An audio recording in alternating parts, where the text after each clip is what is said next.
नमस्कार, मैं हूं पवन त्यागी। 5 चरण लोकसभा के चुनाव के हो चुके हैं और अब छठा चरण का चुनाव आ गया है।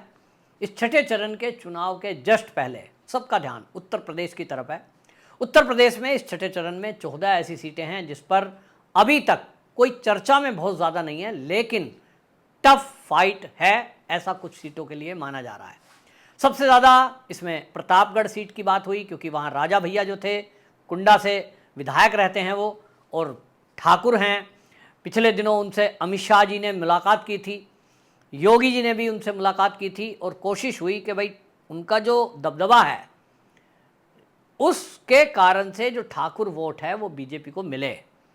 किसी कारण से सुनने में आया कि वो तो नाराज़ हैं, बात पूरी नहीं हो पाई। क्या चाहते होंगे मुझे नहीं पता, लेकिन वो समाजवादी पार्टी को, पहले तो ये हुआ कि न्यूट्रल रहेंगे, लेकिन समाजवादी पार्टी की जो सभा है वो आजमगढ़ की सभा में दिखाई दिए उनके पार्टी के लोग। और इसीलिए आपको बता दूं कि जो राजा भैया हैं, उन राजा भैया की वजह से श्रावस्ती, भदोई, इलाहाबाद, ये जो 3 ऐसी सीटें हैं, और प्रतापगढ़ जैसा मैंने बताया इनका गढ़ी है, इन 4 सीटों पर इनका इफेक्ट पड़ेगा। लेकिन जनता को ये सोचना होगा कि अगर आपका नेता स्वार्थ के कारण ऐसे लोगों के साथ मिल रहा है जिन्होंने राम भक्तों पर गोलियां चलवाई थी, राम मंदिर को रोकने का काम किया था, आप ऐसे लोगों के साथ जाओगे जिनके राज में गुंडा राज होता था और थानों की बोलियां लगती थी, या फिर योगी जी के साथ जाओगे, क्योंकि वो भी एक ठाकुर हैं, संत की जात नहीं होती। लेकिन अगर आप ये कह रहे हो साहब हम तो एक राजा भैया के पीछे जाएंगे, तो भैया राजा भैया आपके लिए आदर्श हैं, इसका मतलब योगी जी आदर्श नहीं है। अगर आप जाति पे ही जा रहे हैं भाई, तो ये देखो ना कि किसके पीछे जा रहे हो आप। अगर दोनों को सामने रखें, एक तरफ राजा भैया, एक तरफ योगी आदित्यनाथ, भाई कौन इनमें श्रेष्ठ है, कुछ बताना पड़ेगा।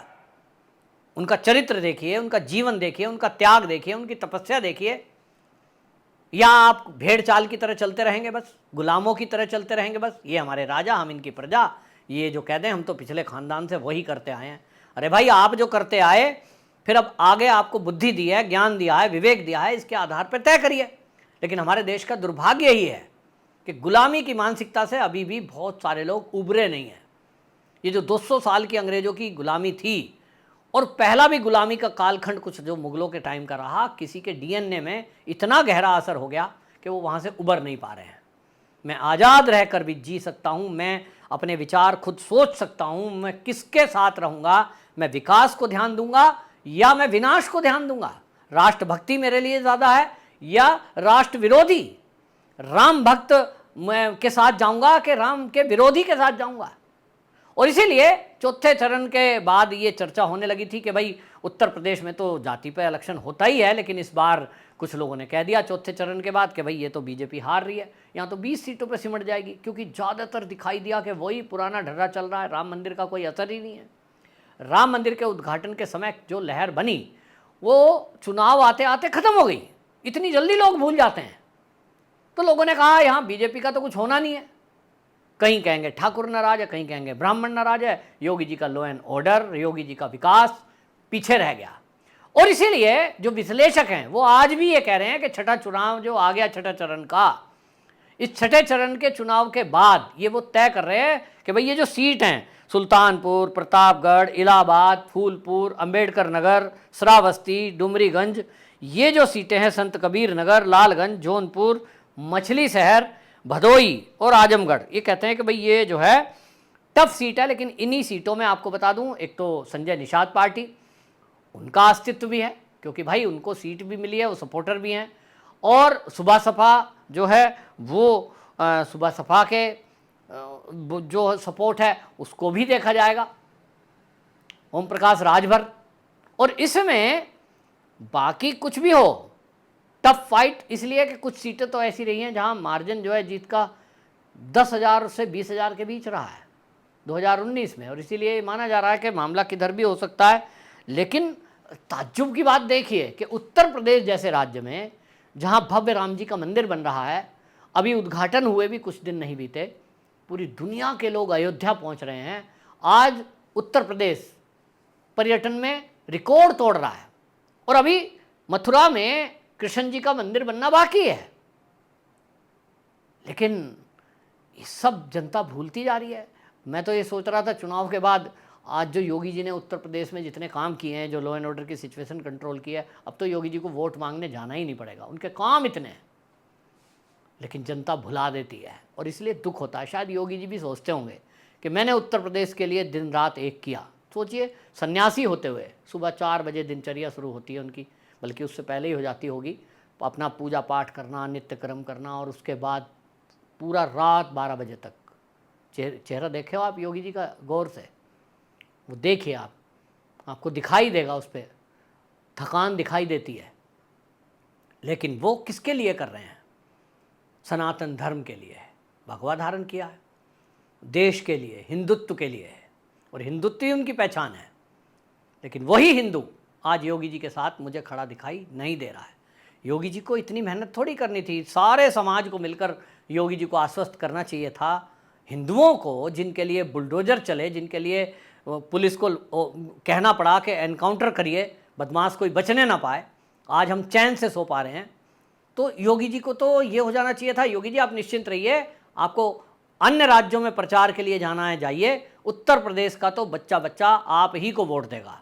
80 में से 80 सीटें बीजेपी को जीतकर, भारतीय जनता पार्टी को जीत दिलाकर देना चाहिए था।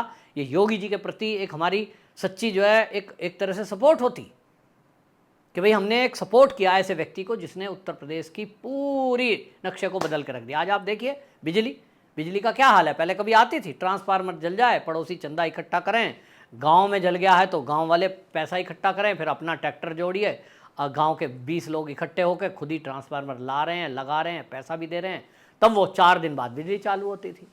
आज आप एक फ़ोन करिए, यूपी में बिजली आ रही है, शहरों में बिजली कट हो रहा है, फ़ोन करिए, सेंट्रलाइज फ़ोन नंबर है, रात के 2 बजे भी लाइनमैन ठीक करने आ रहा है।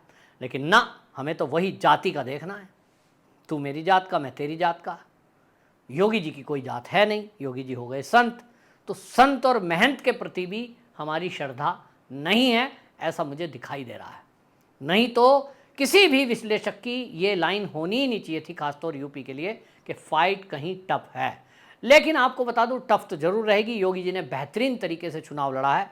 चुनाव प्रबंधन भारतीय जनता पार्टी का और योगी जी का, खासतौर पे योगी जी की स्पेशल टीम है, मैं उसको खुलासा नहीं करूंगा, मैंने उसको व्यक्तिगत रूप से महसूस किया है। इस चुनाव में योगी जी ने जिस बेहतरीन तरीके से उत्तर प्रदेश में चुनाव को मैनेज किया है, उस मैनेजमेंट के कारण मैं ये कह सकता हूं कि उत्तर प्रदेश के अंदर इस बार, आप मेरी बात नोट करिए, 80 में से 75 सीटें भारतीय जनता पार्टी जीतने श्योर शॉट। 5 सीट ऐसी है जहां ये कहा जा सकता है कि टफ फाइट है, वहां कुछ भी हो सकता है। मैं मान के चल रहा हूं कि चलिए वो 5 विपक्ष के पास जाएगी, इंडिया अलायंस के पास जाएगी, जिसमें एक रायबरेली भी है, तो ठीक है, वो 5 गई, 75 पक्का योगी जी को मिल रही है।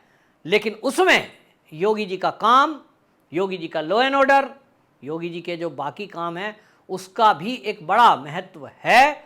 लेकिन ये अगर योगी जी ठीक से प्रबंध चुनाव का ना करें और इतनी मेहनत ना करें जितनी की, आप सोचिए, उन्होंने कोई सीट छोड़ी नहीं है, उनको पूरा इंडिया में उनकी मांग है, उसके बावजूद उन्हें उत्तर प्रदेश में भी मेहनत लगानी पड़ी।